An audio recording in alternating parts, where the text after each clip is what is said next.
Operation सिंदूर पर 7 मई 2025 को हुई प्रेस कॉन्फ्रेंस के दौरान भारत ने अपनी प्रतिक्रिया को केंद्रित, संतुलित और गैर उत्तेजक बताया था। यह विशेष रूप से स्पष्ट किया गया था कि पाकिस्तानी सैन्य ठिकानों को निशाना नहीं बनाया गया। साथ ही दोहराया गया कि भारत में किसी भी सैन्य लक्ष्य पर हमले का उचित जवाब दिया जाएगा। 7 से 8 मई 2025 की रात को पाकिस्तान ने उत्तरी और पश्चिमी भारत में स्थित कई सैन्य ठिकानों को, जैसे कि अवंतीपुरा, श्रीनगर, जम्मू, पठानकोट, अमृतसर, कपूरथला, जालंधर, लुधियाना, आदमपुर, भटिंडा, चंडीगढ़, नाल, फलौदी, उत्तरलाई और भुज पर ड्रोन और मिसाइलों से हमला करने का प्रयास किया। इन हमलों को इंटीग्रेटेड काउंटर यूएस ग्रिड और वायु रक्षा प्रणालियों द्वारा निष्क्रिय कर दिया गया। इन हमलों का मलबा कई स्थानों से बरामद हुआ, जो कि पाकिस्तानी हमलों का प्रमाण है।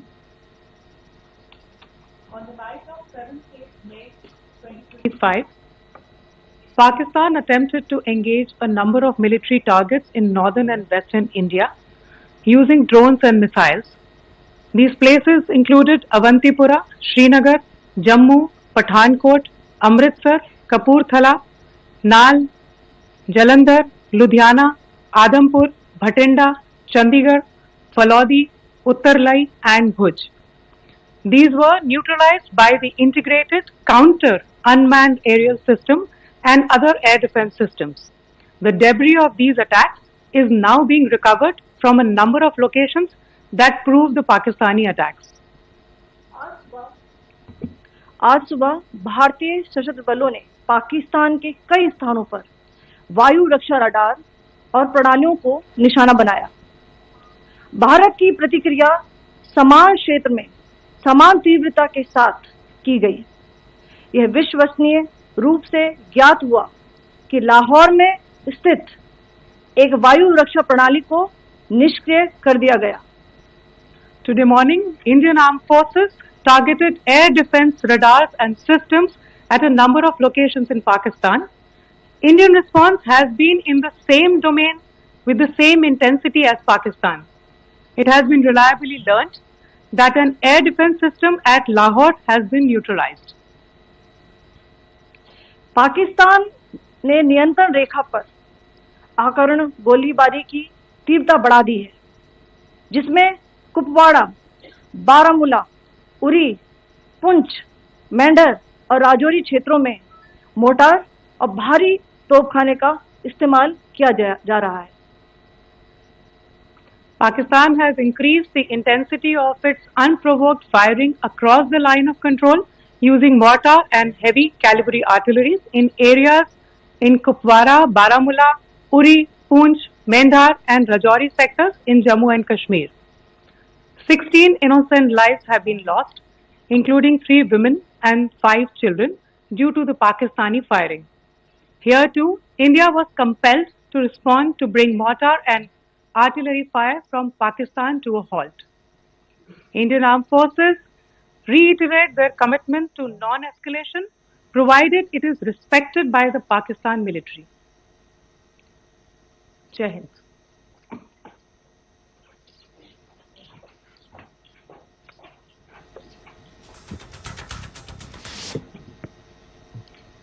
Thank you. Friends, this is, as I said, further to the briefing that was provided yesterday and some of the updates that have been just provided by Colonel Qureshi and Wing Commander Singh. I thought that we would just put some of the aspects related to the events that started on 22nd April with the barbaric terror attack in Pahalgam into further context, because there is a certain amount of commentary that has happened with regard to the events since then, and more than the commentary, there has been a lot of disinformation that has been directed at us from across the border. So a few things that I would like you to keep in mind. First of all, there is mention on all sides of escalation. I think the first point that you have to keep in mind is the attack of 22nd April in Pahalgam is the original escalation. ये जो सिलसिला है जो हम देख रहे हैं आज की घटनाओं को लेके, ये 22 अप्रैल के पहलगाम के हमले से शुरू हुआ है. एस्केलेशन वहां पे हुआ है और उस एस्केलेशन का जवाब भारतीय सेना ने, भारतीय फौज ने कल अपने एक्शन से दिया है. Secondly, I want to invite your attention to the involvement of the group calling itself the Resistance Front in these attacks. I pointed this out yesterday that this is a group that is a known front for the well-known Pakistan-based terrorist organization Lashkar-e-Taiba. The group has been reported earlier. I mentioned to you about the Indian authorities providing information to the UN 1267 Sanctions Monitoring Committee. And in fact, we are going to be meeting with the team again very soon, and we will be providing an update to the information that we have provided earlier. But what is interesting, दिलचस्प बात यह है कि संयुक्त राष्ट्र की सुरक्षा समिति में जब पहलगाम के हमले को लेके एक प्रेस वक्तव्य जारी करने की बात चल रही थी, तो आप सोचिए किस देश ने टीआरएफ का, द रेजिस्टेंस फ्रंट का उसमें मेंशन किया जाना, उसको अपोज किया, पाकिस्तान ने. This was after the fact that the TRF claimed responsibility for this attack not once but twice within a few hours after the incident on the 22nd of April, and then again on the morning of 23rd April. And it is perhaps only after the full gravity of the incident was realized by its masters and handlers across the border that it was managed to back off from this claim. Obviously, that retraction doesn't convince anybody. तीसरी चीज जो मैं आपसे कहना चाह रहा था, और कर्नल कुरैशी और विंग कमांडर सिंह ने कल भी बड़े स्पष्ट शब्दों में और आज भी आपसे ये बात साझा की है. जो भारतीय रिस्पॉन्स है वो नॉन एस्केलेटरी है, प्रिसाइज है, सटीक है, मेजर्ड है और कंसिडर्ड है. Our intention has not been to escalate matters. We are only responding to the original escalation, as I said, and our response has been targeted, precise, controlled and measured. Only no military targets have been selected. Only terrorist infrastructure in Pakistan has been hit. Now, there are, as I said, a number of issues that have been raised in commentaries, and there's a lot of, as I said, unfounded disinformation and fabrication that has come from across the border. And I would just like to use this opportunity to set the record straight on some of these issues. The first of these is Pakistan trying to wash its hands off any and all involvement with terrorism. I think the Pakistani information minister said there are no terrorists in Pakistan, and I think he was challenged on that in the television program that he was appearing on.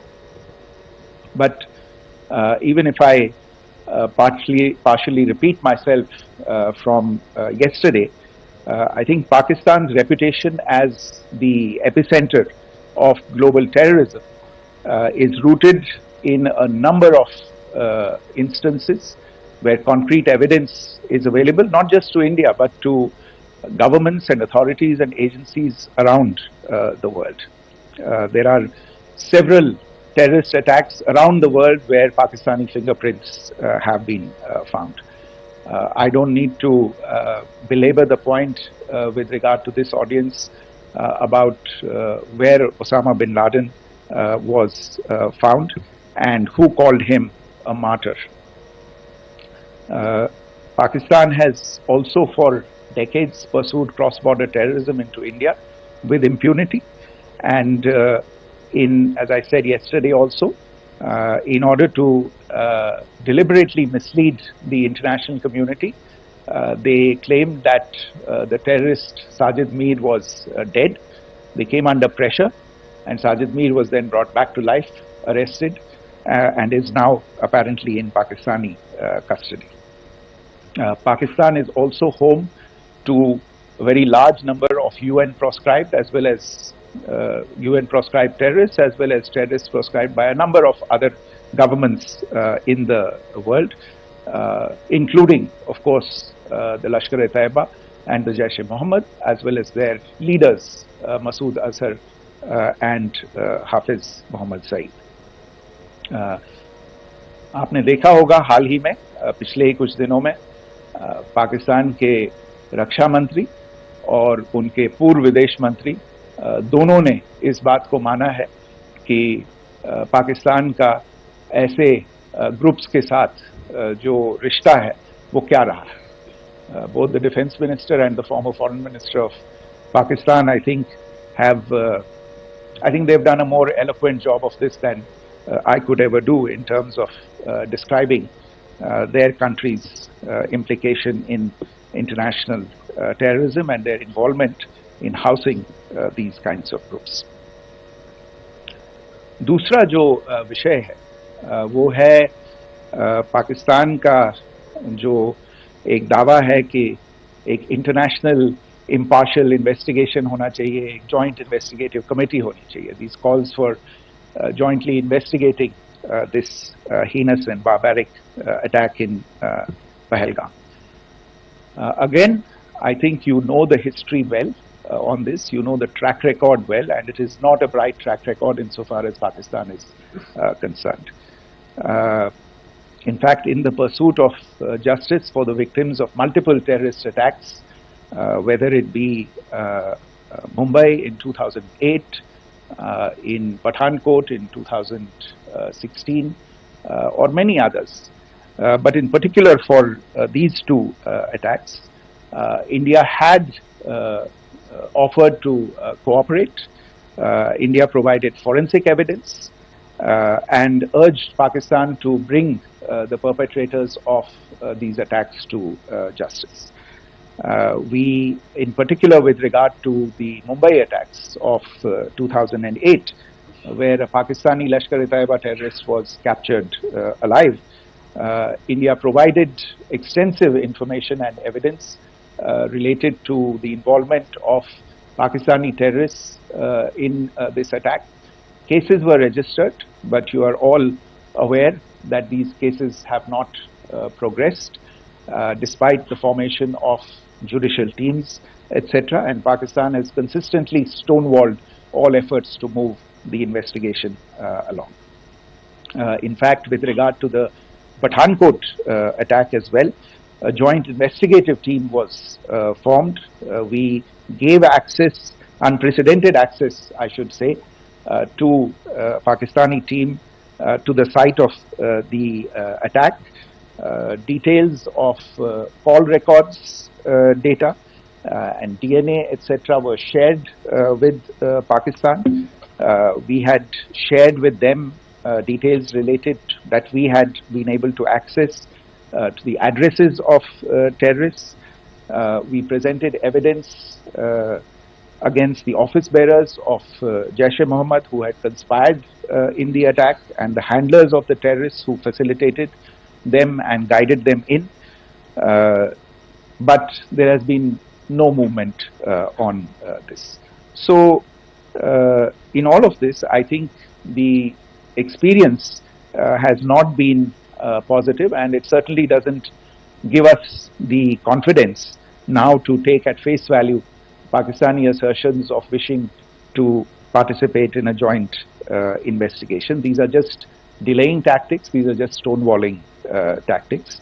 And in fact, there is reason to believe that Pakistan uses the evidence that we provide only to cover its tracks and in fact defend the terrorists who we are looking for and obstruct the path of investigation. A third point that I wanted to address was the claim that only civilians were killed in the strikes on the 7th of May. We have made the point very clearly that all attacks on the morning of 7th May were against carefully selected terrorist infrastructure, terrorist targets. It is not clear to us, in fact, seeing some of the coverage of the after effects of these strikes, including the funerals for the terrorists that are held yesterday. I think a lot of you have seen the reports and the coverage on media. If only civilians, if any civilians were killed in these attacks, I wonder what message this picture actually sends to all of you. This is a question that is worth asking. It's also odd that the funerals of civilians are carried out with the coffins being draped in Pakistani flags and state honors being accorded. As far as we are concerned, the individuals eliminated at these facilities were terrorists. Giving terrorist state funerals may be a practice in Pakistan. Doesn't seem to make much sense to us. Pakistan has also claimed that India deliberately attacked religious sites. This is completely false again. I have made it clear that the targets were terrorist infrastructure, terrorist facilities, and locations connected clearly with incidents of cross-border terrorism into India. And it is in fact Pakistan that is misusing religious sites as a cover to in fact radicalize, direct and indoctrinate and train terrorists. In fact, contrary to what Pakistan is claiming, yesterday Pakistan launched a targeted attack on the Sikh community in the state of Jammu and Kashmir, hitting Gurdwara in Poonch and the homes of Sikh community members which came under attack, and we know that at least 3 individuals were killed in that particular attack. Pakistan is also making attempts to, in fact, just to add to this point, the retaliatory action that Pakistan has taken, in fact, is impacting civilians. I showed you the picture of the Gurdwara and the Sikh community members who were killed in this. There are other civilians also who've been killed and injured in these attacks. In fact, since yesterday morning, a total of 16 civilians have been killed and 59 others have been injured in the attacks by Pakistan. Not only this, Pakistan is also making attempts as part of its disinformation campaign to paint our action with regard to cross-border terrorism through the communal angle. The If that is the issue, then I think I can do no better than to cite or point you in the direction of the Pakistan Army Chief's speech of 16 April 2025. I think that is the last word in communal rhetoric. And in the Pahalgam attack itself, you are aware of the kind of religious profiling that was done there, and perhaps there is a linkage between these two events. I can only say that these nefarious designs will not be allowed to succeed in India. And it is to be noted that people from all faiths, all religions, all regions in India have unequivocally, not just in India but around the world, have condemned these attacks. The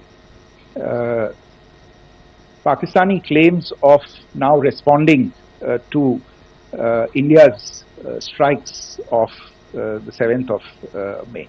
As I said right at the outset, it is India which is responding. The original escalation was by Pakistan on the 22nd of April. We are the ones who are responding to that escalation with the action that was taken yesterday morning. And again, I would like to emphasize that the action was restrained. It was directed towards non-civilian, non-military targets and confined to terrorist camps. And again, as we have been saying since yesterday, any further action by Pakistan, some of which we are seeing today, is nothing but escalation by Pakistan now once again, and will be responded to and is being responded to appropriately. One point that I wanted to also address was the allegations to the targeting of a dam, the Neelam Jhelum project in Pakistan-occupied Kashmir. I want to say that this is an absolute and complete fabrication and a blatant lie. India has targeted only and only terrorist infrastructure, and the details of that terrorist infrastructure, together with the locations, were shared with you yesterday by Colonel Qureshi and Wing Commander Singh. I should note that if this kind of a claim is a pretext for targeting Indian infrastructure of a similar nature, Pakistan will be entirely responsible for the consequences that will undoubtedly follow. Finally, I want to address some issues that have been raised related to the Indus Waters Treaty and the disinformation that has been raised in regard to that as well. The fact is that there have been fundamental changes in the circumstances in which the Indus Waters Treaty was concluded, and they call for a reassessment of the obligations under the treaty. Over the last year and a half to 2 years, India has been in communication with the government of Pakistan. We've sent several notices to them requesting for negotiations to discuss modification of the treaty.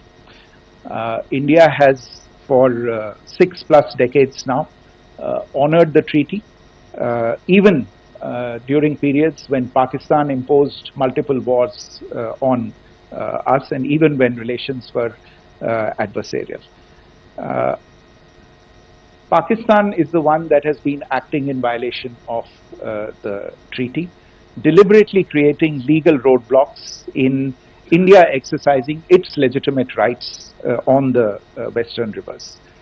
Any projects that India sought to build on the eastern rivers and even on the western rivers, which we are allowed to by the treaty, were always challenged by Pakistan, thereby hampering our rights to utilize our legitimate waters under the treaty. In fact, if you see, the preamble of the treaty itself states that the treaty was concluded in a spirit of goodwill and friendship. Mark those words, concluded in a spirit of goodwill and friendship. ये भारत का धैर्य और भारत की सहनशीलता है जो 65 साल से हम इतनी प्रोवोकेशन के बावजूद इस ट्रीटी को निभा रहे हैं. However, as has been made clear earlier as well, Pakistan has not responded to our requests to enter into negotiations for a reassessment of the obligations under the treaty. A number of conditions have changed. This is a treaty that was based on the engineering techniques of the 50s and the 60s. We are living through the first quarter of the 21st century. Technological changes and technological advancements have to be taken into account. There are demographic changes, there are climate changes that have taken place, there is the imperative of clean energy, and of course the